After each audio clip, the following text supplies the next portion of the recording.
वालेकुम। Last class में हमने एक्सरसाइज 2.1 कवर की थी। इस दफ़ा हम एक्सरसाइज 2.2 देखेंगे, लेकिन उसके लिए हमारे पास सबसे पहले हमें उसकी बेस पता, उसका कॉन्सेप्ट पता होना चाहिए हमारे पास क्या हो रहा है। सबसे पहले तो हमारे पास हम एक लॉग, एक पावर के फॉर्म में अगर कुछ चीज़ है तो हम उसे किस तरीके से, किस तरह से उससे लॉग की फॉर्म में लेके आते हैं, हम यहाँ वो डिस्कस करेंगे। अब यहाँ जैसे गिवन है एक एग्जाम्पल के तौर पे ए एक्स इक्वल्स टू वाई, तो ये हमारे पास क्या है, ये एक एक्सपोनेंट एक के फॉर्म में, यानी ए हमारे पास बेस है और एक्स जो है एक्सपोनेंट है, और इसका जो आंसर है वो वाई आ रहा है। अब अगर इसे हम लॉग की फॉर्म में इसे कन्वर्ट करते हैं तो क्या होता है, लॉग आता है, और लॉग की जो यहाँ साइड है यहाँ पे क्या आ जाता है, जो बेस होती है एक्सपोनेंट की वो आती है, और उसके बाद इस साइड पे इसका आंसर आता है, और इज इक्वल्स टू जो एक्सपोनेंट होता है वो एक्स बन जाता है। ठीक है, इसमें कोई शर्त लिखी हुई है कि ए ग्रेटर देन 0 होना चाहिए, वाई ग्रेटर देन 0 होना चाहिए, और ए डज नॉट इक्वल्स टू 1 होना चाहिए। सही है। अच्छा, उसके बाद अब हम इसके अंदर इसकी कुछ एग्जांपल्स देखते हैं। एक एग्जांपल हमें दी हुई है कि हम इसे कैसे कन्वर्ट कर सकते हैं, लॉग से एक्सपोनेंट से कैसे लॉग की फॉर्म में आ सकते हैं, या एक्सपोनेंशियल की फॉर्म से कैसे लॉग में जाएंगे, या लॉग से कैसे एक्सपोनेंशियल की फॉर्म में वापस आ सकते हैं। तो यहाँ पे कुछ एग्जाम्पल्स है जिसे हम खुद से सॉल्व करके देखते हैं।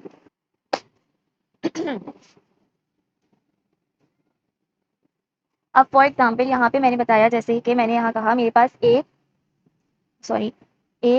एक्स इक्वल्स टू वाई है। ठीक है, तो ये क्या है मेरा, ये मेरा एक्सपोनेंट है, ये क्या है मेरी, ये मेरे पास बेस है, और ये क्या है मेरा, इसका आंसर है। सही है। और जब हम इसे लॉग की फॉर्म में कन्वर्ट करते हैं तो किस तरह करते हैं, लॉग जो ये बेस होती है ये आ जाती है यहाँ पर, और जो आंसर होता है वो इसका यहाँ पे आ जाता है, और जो इसकी एक्सपोनेंट होती है वो इसका आंसर इज इक्वल टू की तरफ आ जाता है। तो इस तरह हम एक एक्सपोनेंट से हम किस में जा रहे होते हैं, एक्सपोनेंट से यहाँ पे हम जा रहे हैं लॉग की तरफ। तो अगर मैं एक एग्जाम्पल दूं, यहाँ पे 2 की पावर 3 इज इक्वल्स टू 8 होता है, ये मेरे पास किसकी फॉर्म में है, एक्सपोनेंट की फॉर्म में है। ठीक है ना। इस वक्त यहाँ पे ये क्या है, ये मेरे पास ए है, ये जो है ये मेरे पास एक्स है, और ये क्या है, ये मेरे पास वाई है। अब मैं अगर इसे लॉग की फॉर्म में लिखूँ तो किस तरह लिखूंगी, लॉग यहाँ पे क्या आता है मेरे पास, जो बेस होता है एक्सपोनेंट का, तो बेस क्या है 2 है, तो मेरे पास 2 आ गया, और यहाँ पे इधर क्या आता है, जो मेरे पास वाई होता है, जो आंसर आया होता है यानी कि 8, और इज इक्वल टू के सिर्फ क्या आ जाता है, एक्स आ जाता है, जो कि मेरे पास क्या है 3। तो ये मेरे पास कहाँ से, इसमें से किस में आ गया, लॉग की फॉर्म में आ गया, एक्सपोनेंट से किसकी फॉर्म में मैं चली गई, लॉग की फॉर्म में। और सिमिलरली अगर मेरे पास इस तरह से कुछ लिखा हुआ है, लॉग 2 8 इज इक्वल्स टू 3, अब अगर इसे मुझे एक्सपोनेंट की फॉर्म में कन्वर्ट करना है तो मैं कैसे करूंगी, कि ये मुझे पता है ये क्या है, मेरे पास ए है, ये मेरे पास वाई है, और ये मेरे पास क्या है, एक्स है। तो पहले मैं बेस लिखूंगी, बेस क्या है मेरी, ए है, यानी कि 2। मुझे किस फॉर्म में लाना है, इसको इस फॉर्म में लाना है एक्सपोनेंट की, तो ए आ गया मेरे पास, बेस था 2 आ गया, एक्स क्या है 3 है, तो 3 यहाँ पे आ गया, और इज इक्वल्स टू वाई क्या है यहाँ पे 8 है, तो ये 8 आ गया। सही है। तो हमारे पास ये किससे, लॉग की फॉर्म से ये कन्वर्ट हो गया, किसमें, एक्सपोनेंट की फॉर्म में। तो सिर्फ हमें ये याद रखना है अपना इस तरह का नोटेशन, इस तरह का फॉर्मूला, कि ये होता है एक्सपोनेंट और ये होती है हमारे पास लॉग की फॉर्म। तो अगर मुझे किसी चीज़ से लॉग से एक्सपोनेंट में जाना है तो मैं आराम से जा सकती हूँ, और अगर मुझे एक्सपोनेंट से लॉग में आना है तो मैं बहुत ही आराम से वापस से लॉग की फॉर्म में आ सकती हूँ। अब यहाँ पे हमारे पास एक क्वेश्चन एग्जाम्पल गिवन है, अगर आपको यहाँ दिख रही हो, राइट 2 की power -4 equals to 1/16 in logarithmic form, यानी कि इन्होंने बोला है कि ये जो है हमारे पास किस तरह दी हुई है, हम इसे लिखते हैं, ये इन्होंने हमें दिया हुआ है 2 की पावर -4 बराबर है 1/16 के। अब अगर ये मैं देखूं तो ये किस फॉर्म में मुझे गिवन है, ये मुझे एक्सपोनेंट फॉर्म में गिवन है। क्यों, क्योंकि ये क्या है, मेरा बेस है, ये मेरा एक्स है, और ये मेरा क्या है, वाई है। अब वो कह रहे हैं इसको हमें किसके अंदर लेके आना है, लोगैरिथमिक फॉर्म में लाना है। तो मेरे पास सबसे पहले तो मैं लॉग लिख लूंगी। ठीक है, फिर इसके बाद मेरे पास यहाँ पे क्या आता था, ए आता था लॉग के साइड पे, यानी एक्सपोनेंट का बेस, तो एक्सपोनेंट का बेस क्या है 2 है, तो मैंने यहाँ 2 लिख दिया।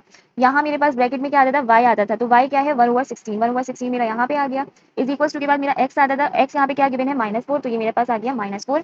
सही है। तो ये आंसर सेम ऐसे ही आ रहा है, क्या है, log 2 1/16 -4, ऐसे ही लिखा है, log 2 1/16 इक्वल टू -4। ये मेरे पास किसमें चेंज हो गया, मेरी लोगैरिथम की फॉर्म में चेंज हो गया।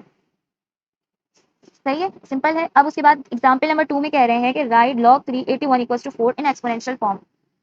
तो हमें इसके क्या करना है, ये log की फॉर्म में लिखा हुआ है, और हमें इसको क्या करना है, एक्सपोनेंट की फॉर्म में लिखना है, log 381 यही है इज इक्वल टू 4। ठीक है, अब ये किसकी फॉर्म में है, मेरे पास लोगैरिथम की फॉर्म में है, मुझे इसको किस में लाना है, एक्सपोनेंट की फॉर्म में लेके आना है। तो सबसे पहले तो ये क्या चीज़ है मेरे पास, मुझे पता है ए है, ये कौन सी चीज़ है मेरे पास, वाई है, और ये क्या चीज़ है मेरे पास, एक्स है। ठीक है, तो क्या करूंगी मैं इसको लाने के लिए, और एक्सपोनेंट के लिए मुझे क्या चाहिए होता है, ए एक्स इक्वल्स टू वाई, ये मेरी एक्सपोनेंट की फॉर्म है, और ये मेरी लॉग की फॉर्म है, as I told you before. ठीक है, तो अब मेरे पास ए क्या है, यहाँ पे ए क्या है 3 है, मैंने 3 लिख दिया। फिर एक्स इसकी पावर लिखनी है, एक्स क्या है मेरे पास यहाँ पे 4 है, तो मैंने यहाँ क्या लिख दिया 4, और फिर इज इक्वल टू के बाद वाई, वाई क्या है मेरे पास 81, तो मैंने क्या लिख दिया 81। तो ये मेरे पास क्या आ गया, आंसर एक्सपोनेंट की फॉर्म में। और बुक में अगर मैं देखूँ तो ये किस तरह लिखा हुआ है, ऐसे ही लिखा हुआ है 3 की पावर इक्वल्स टू, ये लिखा हुआ 3 की power equals to 4 equals to 81।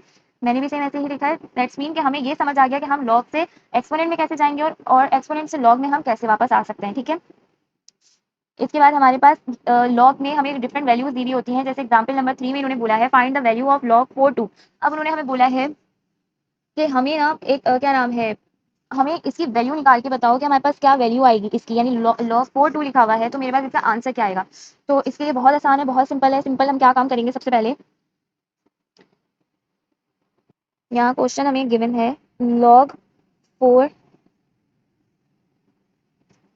2 बराबर है किस चीज की, हमें ये मालूम करना है हमारा। ठीक है, तो सबसे पहले हम क्या करेंगे, हमने इसको क्या किया, हमने इसको एक्सपोनेंट में चेंज कर दिया। एक्सपोनेंट में कैसे मैं चेंज करूंगी, अब मुझे यहाँ में एक चीज लिख देती हूँ दोबारा से, log a of y equals to x, और ये होता है इस तरीके से। ठीक है, तो मैं एक्सपोनेंट की फॉर्म में चेंज करूंगी तो मुझे पता है a क्या है, इस वक्त मेरे पास 4 है तो मैंने क्या लिख दिया 4। x क्या है मेरे पास, यहाँ एक्सपोनेंट यहाँ होना चाहिए था x, तो यहाँ तो x है ही नहीं है, x है तो यहाँ तो क्वेश्चन मार्क है तो मैंने यहाँ पे x लिख दिया, मुझे नहीं मालूम। इज इक्वल्स टू y क्या है मेरे पास, y क्या है गिवन है 2, तो मैंने 2 लिख दिया। कैसे लिखा है, क्योंकि ये यहाँ से मैं देख रही हूँ कि log a में क्या है 4 है, ये y क्या है 2 है, x हमें मालूम नहीं है, तो सिंपल मैंने इसे अपने एक्सपोनेंट की फॉर्म में लिखा। अब मैं इसको क्या कर सकती हूँ कि मुझे x की वैल्यू फाइंड आउट करनी है। ठीक है ना, तो मैं इसको ऐसे लिख सकती हूँ 2 की power 2 into x is equals to 2, ऐसे मैं लिख सकती हूँ। ये काम करने का मतलब मेरा ये है कि यहाँ पे भी बेस 2 है तो मैं इनकी पावर्स को आपस में कंपेयर करवा सकूंगी। ठीक है, तो ये क्या हो जाएंगी, आपस में मल्टीप्लाई हो जाएंगी, इसकी एक्सपोनेंट तो ये हो जाएगा 2 की power 2 x is equals to 2 हो जाएगा। सही है, अब मेरे पास ये दोनों जो हैं ये बेसिस इनकी सेम है तो मैं इनकी पावर्स को यहाँ पे कंपेयर करवा सकती हूँ। यहाँ इसकी कोई पावर नहीं है, इसका मतलब यहाँ 1 है, तो मैं इसकी पावर को कंपेयर करवा रही हूँ, 2x बराबर है मेरे पास 1 के। ठीक है, तो x की वैल्यू मेरे पास क्या आ जाएगी, 1/2, यहाँ 2 मल्टीप्लाई होता है इक्वल टू के साइड जाके डिवाइड होगा, तो मेरे पास x की वैल्यू क्या आ गई 1/2। इसका मतलब मेरे पास जो आंसर आएगा इसका log 4 ऑफ 2 का, वो आंसर मेरे पास क्या होगा 1/2। सही है, ये हमारे पास आंसर आ गया। यानी कि अगर हमें इस तरह, हम अपने log की वैल्यूज किस तरह निकाल सकते हैं, हमें ये पता चाहिए, हमें पहले अपने log को क्या करना पड़ेगा, कन्वर्ट करना पड़ेगा किसमें, एक्सपोनेंट में, देन हम उसको सॉल्व कर सकते हैं। उसके बाद हमारे पास एक और एग्जाम्पल है, find the value of x if log x 8 is equal to 3/2। अब यहाँ पे इन्होंने बोला है log x 8 इक्वल टू 3/2 है, यहाँ पे हमें y भी गिवन है x भी गिवन है, लेकिन हमें a नहीं मालूम है। अब हम इसे भी सॉल्व करके देख लेते हैं। ये क्वेश्चन था हमारे पास, अब हम इसको क्या करेंगे, अपनी एक्सपोनेंट की फॉर्म में चेंज करेंगे। अब आई होप कि आप लोगों को ये बात समझ आ गई हो कि क्या हमारे पास log की जो बेसिक फॉर्म है वो क्या होती है, बेसिक नोटेशंस, और हमारे पास एक्सपोनेंट की क्या नोटेशंस होती हैं। तो मुझे जब इसको एक्सपोनेंट में चेंज करना है तो मेरे पास a क्या होना चाहिए, जो log के नीचे लिखा हो। log के नीचे क्या लिखा है, x लिखा है, तो इसका मतलब a जो है वो मेरे पास क्या है, x है। अब a की पावर x है तो यहाँ x log में कहाँ लिखा होता है, इक्वल्स टू के इस साइड पे, तो इक्वल्स टू के साइड क्या है 3/2, तो 3/2 इसकी पावर आ गई इक्वल्स टू। अब यहाँ पे एक्सपोनेंट में y है तो y की जगह log में क्या होता है 8 लिखा हुआ है, यानी log में y की जगह क्या है ये वैल्यू है, यहाँ पे क्या लिखा है 8 लिखा है तो मैंने यहाँ लिख दिया 8। ठीक है, अब मुझे निकालनी है अपनी x की वैल्यू।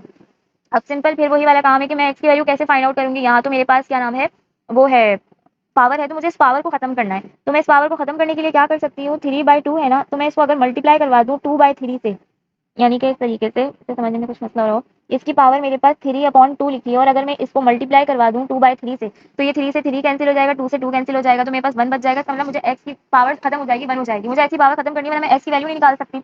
तो अब मुझे इसकी पावर खत्म करने के लिए ये काम करना पड़ेगा, पर अगर मैं ये काम इज इक्वल टू के इस साइड पे कर रही हूँ तो मुझे यही सेम काम इज इक्वल टू के इस साइड पे भी करना पड़ेगा। तो मुझे 8 की पावर क्या करनी पड़ेगी, यहाँ पे भी 8 की पावर 2/3 करनी पड़ेगी। ऐसा ही है सिंपल। तो मैं क्या करूंगी, मैंने ये वाला काम कर दिया, 3 से 3 कैंसिल, 2 से 2 कैंसिल, तो यहाँ x की पावर तो मेरे पास 1 आ गई। दैट्स मीन यहाँ पे कुछ ना भी लिखें तो चलेगा, ना होने का मतलब है x की पावर 1 ही है। अब हम इसे अगर मजीद में इसे सिंप्लीफाई कर लूँ तो ये क्या होगा, 2 की पावर 3 8 होता है, 2 की पावर 3 बराबर होता है 8 के, तो मैंने इसको पावर की फॉर्म में लिख लिया इंटू, और 2/3 तो पावर में था ही, तो मैंने 2/3 लिख दिया। अब 3 से 3 कैंसिल हो गया, x इज इक्वल टू 2 की पावर क्या बची 2, तो x इज इक्वल टू 2 2 जा 4 हो गया, तो मेरे पास x आ गया 4। अब मैं किस तरह इसको आंसर में लिख सकती हूँ कि log x की जगह मेरे पास क्या आ जाएगा 4, और बाकी सारी चीजें तो गिवन थी। log 4 of 8 is equal to 3/2 होता है। ये हमारे पास क्या आ गया आंसर, ये हमारी एक और एग्जाम्पल सॉल्व हो गई। ठीक है, ये हमारे पास आंसर आ गई, आपको दिख रहा होगा। ठीक है, अच्छा उसके बाद हमारे पास एक और क्वेश्चन दिया हुआ है, find the value of x if log 64 of x equals to -2/3। इसको भी सॉल्व करके देख सकते हैं। अब इसमें हमारे पास क्या गिवन है, हमें इन्होंने इसमें a भी दिया हुआ है और x भी दिया हुआ है, लेकिन y वाली जो वैल्यू है ये गायब है, तो हम इसे सॉल्व करके देखते हैं। सेम हमारे पास ये क्वेश्चन है, हम इसे सबसे पहले किसकी फॉर्म में लाएंगे, हम इसको लाएंगे एक्सपोनेंशियल की फॉर्म में। एक्सपोनेंशियल की फॉर्म में सबसे पहले a आता है, a यहाँ पे क्या गिवन है, ये है a, तो ये 64 हो गया। अब आई होप आपको ये बात समझ आ गई है, एक ऐसे मैंने कहा क्योंकि ये है जनरल फॉर्म किसकी, लॉग की, और ये है जनरल फॉर्म एक्सपोनेंट की, तो इसको देखते हुए मैं यहाँ 64 डाल रही हूँ। फिर उसके बाद x है, तो x मेरे पास लॉग में यहाँ इज इक्वल टू के साइड पे होता है, ये क्या है -2/3, तो 64 की power -2/3 is equal to y। y यहाँ पे आता है मेरा, अब y यहाँ पे क्या गिवन है, x गिवन है, तो मैंने यहाँ पे x लिख दिया। ठीक है, अब मुझे x की वैल्यू फाइंड आउट करनी है, तो मैं बहुत आराम से इसको फाइंड आउट कर सकती हूँ। सबसे पहले तो यहाँ पे मेरे पास क्या है, x के ऊपर ऑलरेडी पावर 1 है, तो मुझे यहाँ तो कुछ छेड़छाड़ करने की जरूरत नहीं है, सिर्फ मैं इसको सॉल्व करूंगी। अब मैं इसको सॉल्व करने का तरीका, अगर मैं बोलूँ 4 की पावर 3 या मैं बोलूँ 64, तो एक ही बात है। कैसे? 4 इंटू 4 इंटू 4, 4 4 का क्या होता है 16, और 16 4 का क्या होता है 64, ठीक है ना। तो मैं 64 की जगह 4 की पावर 3 लिख सकती हूँ, तो मैंने यहाँ लिख दिया 4 की पावर 3, और यहाँ लिख दिया -2/3 इक्वल्स टू 8, ठीक है। अब ये क्या हो जाएगा, मेरे पास कैंसिल हो सकता है यहाँ से। ये मेरे पास पावर क्या बन गई, ये मेरे पास पावर इस तरह से बन गई 3 into -2/3 is equal to x. इस तरह से पावर्स आपस में मल्टीप्लाई हो जाएंगी, तो ये 3 से 3 क्या हुआ, कैंसिल हो गया। मेरे पास बचा क्या, 4 की पावर -2 बराबर है एक्स के। अब अगर मैं इसको इस तरह लिख दूं, x इज इक्वल्स टू 1/4 की पावर 2।